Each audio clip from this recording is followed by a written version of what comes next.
Professor McIntire. Yeah. I have to formally ask you. I've known you for a couple of years now, and I need to actually ask you: Are you crazy? What do you think, Alex? What do you think, Alex? I don't know. You worry me sometimes. Like, if you keep this up, at some point you're going to get institutionalized. I've already institutionalized myself. Did you know that? Well, is that a padded wall behind you right now? I'm the one that looks. No. I was when I was living in San Francisco. I got into an. Whoa. Okay, stop. That's already too crazy for me. Right, it's too crazy. Living in San Francisco. I mean, right. This is before they had a poop map. Okay, they didn't have any poop map. All right, it's before the poop map. All right. This is back in the 80s, no, 70s, back in 77, 75, 77. Anyway, I got into an accident. And I'm not going to describe the accident, but it was not my fault. But the insurance companies delay. They hope you die. What are you turning your light off for? Sorry, it broke. Keep going. Delay. It broke. Yeah, go ahead. You want to go dark on me, don't you? Huh? You want to go dark? Okay, tell me how the insurance company. Anyway, so the insurance company wouldn't pay. They would, even though I was not at fault, and there was a highway patrolman in the intersection, and he arrested the driver that hit me. That's all I'm going to tell you. That's all you need to know. So the liability and responsibility is totally off of my shoulder, but the insurance company would not pay. So I went to one of the big lawyers, Marvin Lewis. Marvin Lewis is huge, big lawyer in San Francisco. Was he Jewish? Obviously, they're all Jewish. Okay, well, I would have been concerned if he was. Right. No. We smoked cigars together. Anyway, so I said, how can we get the insurance company to pay up for my personal injury and fix my car? He said, they're going to delay because they're going to hope you drop dead. They're going to hope you get into another accident. They're going to hope that you fly away to China. They don't care. All right. I said, but is there anything we can do? He said, yes, there is.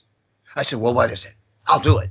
He said, well, if they get in evidence that there's some permanent disability with you, they'll settle now rather than pay for that disability for the rest of your life. I said, And I said, does the disability have to be physical? He said, no. It could be mental. I said, mental? I said, boy, this Marvin guy, he didn't know who he was dealing with. No. So I wrote all my checks for the month. I put my car in the garage to be fixed, and I walked up to the Parnassus Medical Center in San Francisco. I looked at the directory of the doctors, and I looked for psychiatrists, and there was Dr. Richard Lipschitz. I swear to God, that was the man's name. I said, this is perfect. Dr. Lipschitz. Okay. Wait. So you went to Dr. Dick Lipschitz. Yep, Dr. Dick Lipschitz, right? Exactly. So, and now Marvin had told me that if I sign myself in to the Nuthouse for 72 hours, I can sign myself out. That's the California law at that time. So he said, make sure that you sign yourself in. I said, well, okay. So I went up to Dr. Lipschitz's office, and I walked into the reception area, and the woman looked at me. She says, hi, are you here to see the doctor? I said, no, I'm here to play with your titties. Really? Yeah. And then I curled up into a little ball and started crying. Okay. Right. And then a large beige burly man, literally in a white coat, very gently picked me up off the floor, guided me into Dr. Lipschitz's office, put me in a chair, and Dr. Lipschitz, after a few preliminaries, he said to me, have you ever taken Librium, Mark? And I said, no, doctor, I've never taken Librium. And he said, well, stand by. And he backed away from me, and he went to a cabinet behind his desk, and he opened, and he's making small talk with me. He said, now, he said, Librium will help you. And I could hear him unscrewing the top of the jar, right? And I waited until the jar was open, and I let out a blood-curdling scream that peeled the paint off of the wall. You always let out. You had a lot of practice, I imagine. Yeah, and the seminary prepared me for that. Yeah. So anyway, he hits the buzzer. Two men come in now, one on each arm, and they said, and Dr. Lipschitz says, Would you like us to take you someplace where you can get help? I said, yes, take me to someplace where I can get help. Yes, I like that idea because I don't want to hurt anyone, especially myself. And so, yeah, your light went out again. I'm putting the lights on. My light went out. Right. Yeah, my light went out. Okay, keep going. So anyway, so they walked me across to the Parnassus Langley Porter Medical Center, and I signed myself in. And I called Marvin Lewis, and I said, he said, "Where are you?" I said, "I'm in the Nuthouse." He said, "Okay, good move." He said, "Good move." He said, and then the bills started racking up, like $10,000 a day for the psychiatric care, right?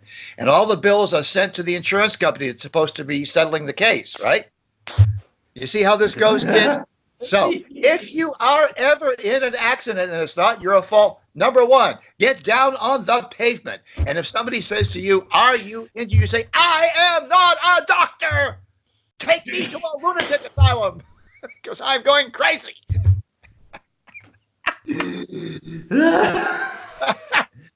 This is a true story. I wrote a blog on it, and it's on the Meddlesome Priest blog. And the title of that blog is "Get Thee to a Nuthouse." And I imagine you got out eventually, right? Oh, yeah, because at 70, here's how I got out.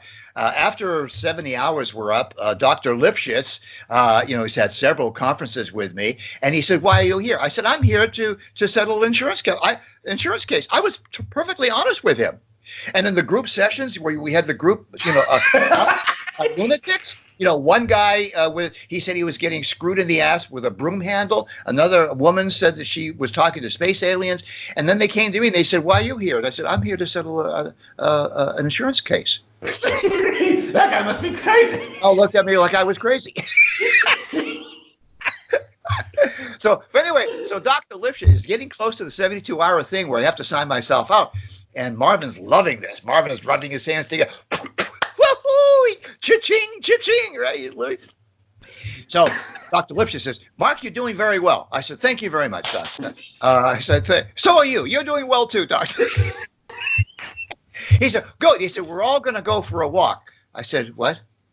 What? Who's all?" He said, "Well, everybody in your section." I said, wait. I said, "Where are we going?" He said, "We're going to go through Golden Gate Park. All of us.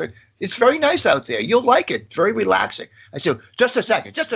You want me to be seen in public walking in the park with a bunch of lunatics? Are you crazy?" Or worse, the psychiatrist. Yeah. So I said, "Where are the papers to sign myself out of here? I'm getting out of this joint." I said, "This is a lunatic asylum." So I signed myself out. And that's what happened, Alex. You asked if I was crazy, and I'm going to tell you something. I can be crazy on demand. So watch out. Well, okay. Well, don't let that be your day job. So I'll talk to you later. We got a pile of money, by the way. Pile of money. See you later. I spent it all. By the way, I spent it all. Like a couple of What? Okay, we're putting you back in then. Or you guys can make sure to become a Patreon supporter by clicking the link below or becoming a PayPal for a one-time option. We'd really appreciate it, guys. Right. And send us some money so that he can afford a light to put on his face. That's what I did. Podcast. All right. Goodbye, Alex. Goodbye. Stay in the dark.